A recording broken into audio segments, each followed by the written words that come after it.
నమస్తే ఫ్రెండ్స్, నేను మీ నందన కిచెన్. ఈరోజు మన కిచెన్లోని మటన్ పులుసు ఈజీగా కుక్కర్లో ఎలా తయారు చేసుకోవాలో చూపించబోతున్నానండి. ముందుగా మన ఛానల్ కొత్తగా ఎవరైనా చూస్తున్నట్లయితే మొదటి నుండి చివరి వరకు స్కిప్ చేయకుండా చూడండి. అప్పుడే ఈ రెసిపీ ఎలా తయారు చేసేది మీకు అర్థమవుతుందండి. ఈజీగా సింపుల్గా చేసుకోవచ్చు కుక్కర్లోని. మరి ఇప్పుడు ప్రాసెస్లోకి వెళ్దాము.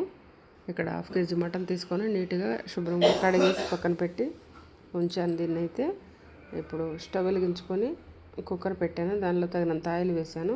ఈ కర్రీకి సరిపోను మీడియం సైజు ఉల్లిపాయలు చిన్న ముక్కలు కట్ చేసి వేసుకోండి. అలాగే కొంచెం చెక్క, లవంగాలు, ఇలాచి అలా వేసుకోండి. కొంచెం కరివేపాకు వేసుకోండి. అలాగే 4 పచ్చిమిరపకాయలు కూడా వేసుకోండి. ఇవంతా కూడా ఒకసారి కలిసేలా ఒకసారి కలుపుకోండి. ఈ విధంగా సింపుల్ ప్రాసెస్ అండి, ఈజీగా చేసుకునే మటన్ పులుసు ఇది. ఒక 2 చిన్న స్పూన్లు అల్లం వెల్లుల్లి పేస్ట్, 1/2 kg కాబట్టి తగినంత కొంచెం వేసుకోవాలి. చిన్న స్పూన్తో వేస్తున్నాను. అలా 2 స్పూన్లు అల్లం వెల్లుల్లి పేస్ట్ వేసుకోండి. ఫ్రెష్గా వేసుకుంటే బాగుంటుంది. నాన్ వెజ్లో ఎప్పుడైనా అప్పటికప్పుడు రెడీ చేసి వేసుకుంటే బాగుంటుంది అల్లం వెల్లుల్లి పేస్టు. అలా వేసుకున్నాక ఇది పచ్చివాసన పోయేలా 1 నిమిషం పాటు అలా కలుపుకోవాలి.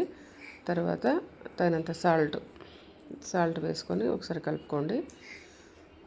ఒక 2 స్పూన్లు పసుపు వేసుకోండి. ఆ స్పూన్తో చిన్న స్పూన్తో 2 స్పూన్లు అయితే వేసాను పసుపు. అలా వేసుకోండి. వేసుకున్న తర్వాత అంతా కలిసేలా కలుపుకోండి. ఇప్పుడు ధనియాల పొడి వేసుకోండి. ఆ స్పూన్తో 3 స్పూన్లు ఏమో పడుతుంది, చిన్న స్పూన్ కాబట్టి. ధనియాల పొడి వేసిన తర్వాత మసాలాలు ఇంట్లో తయారు చేసినవి ఎండు కొబ్బరి, చెక్క, లవంగాలు వేయించి పొడి చేసింది ఆ స్పూన్తో 3 స్పూన్లు అయితే వేసాను.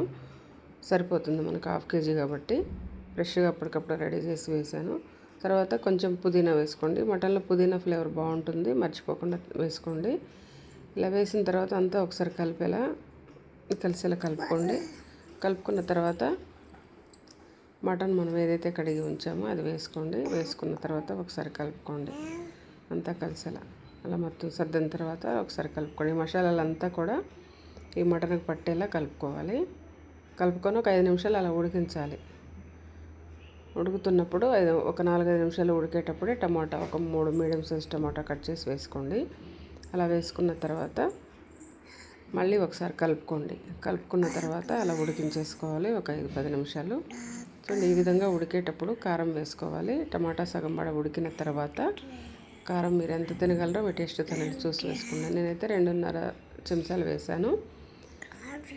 2.5 కూడా ఉండదు, 2.5 ఉంటుంది ఆ చెంచాతోనే.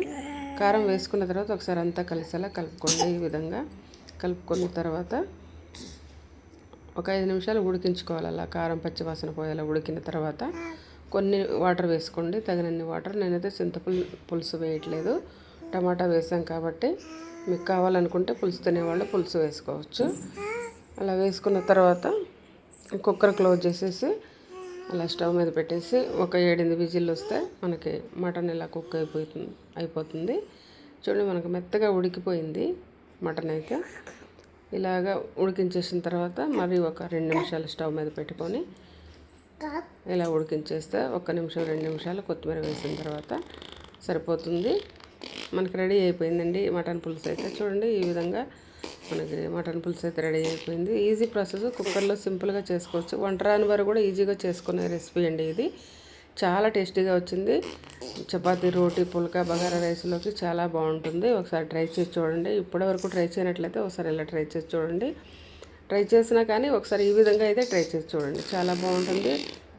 ఒక లైక్ ఇవ్వండి నచ్చితే. Thanks for watching.